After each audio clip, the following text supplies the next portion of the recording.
Langsung Hotman Paris. Terima kasih pimpinan Komisi 3 dan semua anggota Komisi 3 yang saya hormati. Saya datang karena diperintah oleh Ketua Komisi 3 harus datang. Ya, jadi ini perintah nih, suruh datang. Kebetulan memang ada beberapa yang mau saya suarakan. Saya memang selama 43 tahun sebagai pengacara mendominasi perkara-perkara raksasa bisnis. Namun dalam 10 tahun terakhir saya sudah membela rakyat kecil di Kopi Joni dan di Hotman 911. Sudah ribuan saya tolong, entah karena panggilan alam saya nggak tahu. Saya tidak mencari popularitas karena memang saya sudah populer. Yang pertama adalah waktu saya melihat Jokowi di BAP di Polda, pengacaranya duduk di belakangnya. Itu sangat menyedihkan. Pengacara duduk di belakang punggung daripada yang diperiksa. Terima kasih kepada Komisi 3 yang telah memberikan hak kepada tersangka ataupun terlapor ataupun saksi untuk didampingi oleh pengacara selama proses pemeriksaan baik penyelidikan maupun penyidikan. Mudah-mudahan itu tidak berubah. Nggak berubah kan Pak? Kalau perintah Pak Hotman nggak berubah, nggak kita rubah. Ya kalau bisa diperinci lebih lanjut karena memang itu sangat menyedihkan. Selama ini kita antar klien ke KPK, kita disuruh diduduk kayak patung di bawah. Pak Jokowi diperiksa, pengacaranya duduk di belakang. Itu sangat tidak ada harga diri pengacara.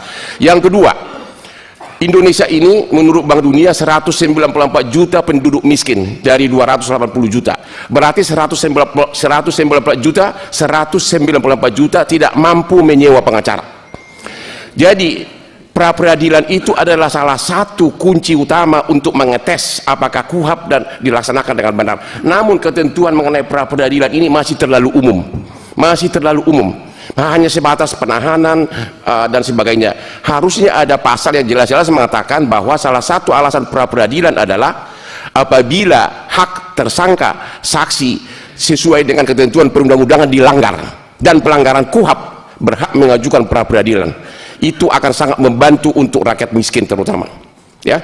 Yang berikutnya adalah mengenai penyelidikan maupun penyidikan. Penyelidikan adalah ajang paling bagus bagi penyidik untuk cari rezeki. Yang datang ke Kopi Joni itu adalah kalau dia sebagai pelapor dalam penyelidikan SP2HP keluar, kasusnya dihentikan.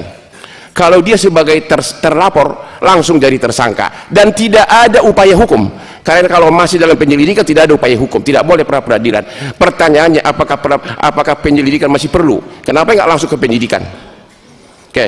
Yang berikutnya adalah penyidik dan tersangka itu nggak beda dengan penggugat dan tergugat dalam perkara perdata, saling menggolkan dia punya dalil-dalil. Makanya sebaiknya dalam semua gelar perkara, dalam rekonstruksi, dalam otopsi, semuanya pengacara dikasih hak untuk ikut dengan bantuan profesional. Itu akan lebih fair, terutama waktu gelar perkara. Itu sangat perlu. Tapi yang paling saya fokus tadi itu adalah pra peradilan itu ini terlalu umum. Justru inilah kunci daripada ngetes apakah hak daripada warga itu diinjak-injak atau tidak. Ya teman-teman, kasus ijazah Jokowi kian panas. Tim Rosyuro tegaskan SP3 2 orang gugur seluruh LP. Nah ini Rosyuro sedang menyinggung bagaimana SP3 yang diberikan oleh Polda Metro Jaya kepada 2 orang tersangka. Ya maksudnya kedua mantan tersangka sekarang, karena dulunya mereka tersangka dan sekarang tidak lagi tersangka karena sudah diterapkan atau diberikan SP3 kepada 2 orang tersebut sehingga mereka dikatakan mantan tersangka. Nah, ketika mereka melakukan atau mengajukan restoratif justice teman-teman, maka ya kedua orang ini ya langsung diberikan SP3 oleh Polda Metro Jaya. Nah, kenapa ini disinggung oleh Rosyuro? Karena ya kedua orang ini yang telah mendapatkan SP3 ya itu satu laporan polisi ya terhadap mereka semuanya, ya satu laporan polisi yang dilaporkan oleh Pak Jokowi atas dugaan pencemaran nama baik, ya sehingga ketika 2 orang ini katanya ya dikeluarkan SP3 karena hanya satu laporan, maka ya tersangka yang lain juga tentu gugur. Nah, itu yang disampaikan oleh Roy Suryo, ya, bahwa 2 orang sudah mendapat SP3. Nah, tentu yang lainnya juga, yang 6 orang harus ya gugur, ya, tersangka mereka, karena ya mereka dilaporkan satu ya LP.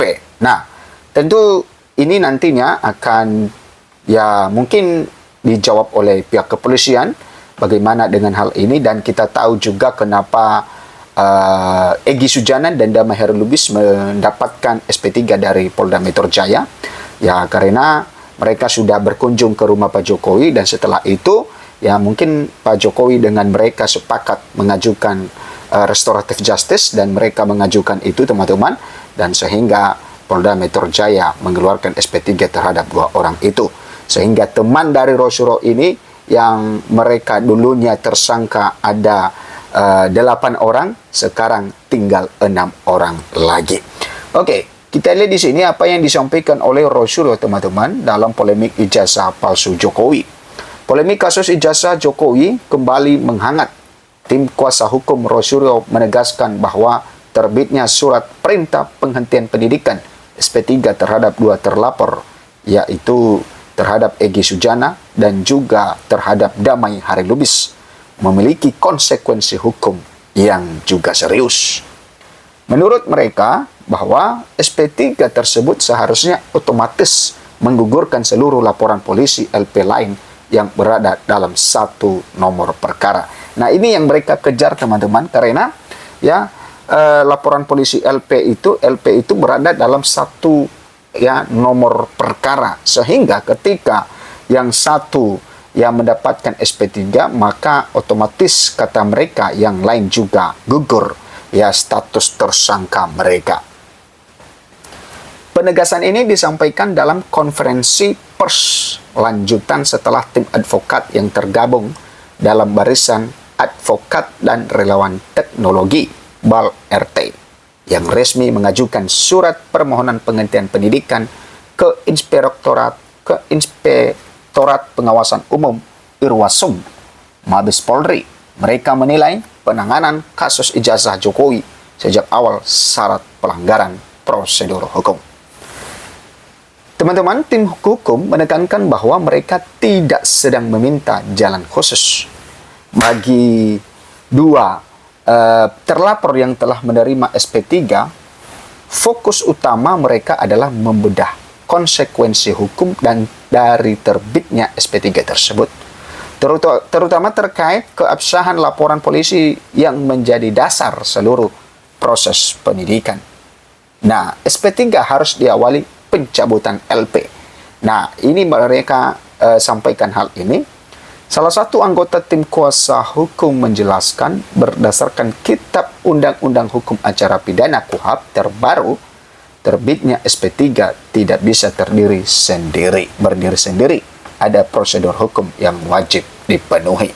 Nah, prosedur hukum seperti apa ini, teman-teman? Karena restoratif justice itu adalah di KUHP yang baru, berarti itu diterapkan di KUHP yang baru tentang restoratif justice dari Egy Sujana dan Damai Hairul Lubis. Dan kata mereka di sini bahwa terbitnya SP3 itu tidak bisa berdiri sendiri, ada prosedur hukum yang wajib dipenuhi. Nah, kita lihat di sini, untuk menerbitkan SP3 syarat utamanya adalah pencabutan laporan polisi. Nah, ternyata bahwa ketika ya SP3 diterbitkan, maka ya harus ada pencabutan laporan polisi. Nah, sedangkan ya LP mereka itu berada pada satu nomor. Nah, jadi itu yang mereka kejar sekarang ini, teman-teman. Kalau LP-nya tidak dicabut, berarti LP itu masih eksis dan tetap menjadi dasar penyelidikan dan penyidikan, ujarnya. Nah, apakah nantinya ya dengan hal ini ya Egy Sujana dan Damai Hairul Lubis tetap ya kembali menjadi tersangka, karena ya LP-nya itu kan nomor LP-nya itu berada pada satu nomor, kata kuasa hukum dari Roy Suryo ini.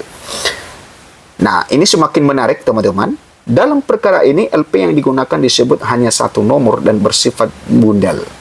Artinya, jika LP tersebut dicabut untuk 2 orang, maka secara hukum seluruh laporan dalam LP yang sama harus dinyatakan gugur. Kalau LP dicabut, gugur semua. Tidak bisa sebagian hidup, sebagian mati, tegasnya. Nah, tim menilai kondisi inilah yang kini menjadi masalah besar. SP3 sudah diterbitkan untuk 2 orang, namun proses hukum terhadap Roy Suryo dan pihak lain tetap berjalan. Menurut mereka, hal itu bertentangan dengan asas kepastian hukum dan prosedur acara pidana. Oke, kasus utama belum pernah selesai. Selain soal SP3, tim kuasa hukum menegaskan bahwa kasus ijazah Jokowi sendiri belum pernah tuntas secara hukum. Mereka mengungkapkan bahwa sejak Oktober 2025 sudah ada korespondensi resmi dengan Irwasum Mabes Polri terkait keberatan atas penghentian penyidikan dugaan ijazah palsu. Waktu itu Irwasum menjawab masih melakukan klarifikasi dan pendalaman. Artinya apa? Artinya perkara pokok ini belum selesai, kata tim hukum. Karena itu mereka menilai tidak seharusnya muncul proses hukum lanjutan berupa laporan pencemaran nama baik, ya, kemudian fitnah atau penghinaan, sebelum ada putusan pengadilan yang berkekuatan hukum tetap mengenai keaslian ijazah tersebut. Pendapat ini menurut tim sejalan dengan pandangan sejumlah ahli hukum dan akademisi. Secara logika hukum, tuduhan pencemaran nama baik baru bisa diuji jika fakta utama apakah ijazah tersebut asli atau palsu telah dipastikan oleh putusan pengadilan. Nah, ini teman-teman yang sedang disuarakan oleh tim Roy Suryo, ya, bagaimana dengan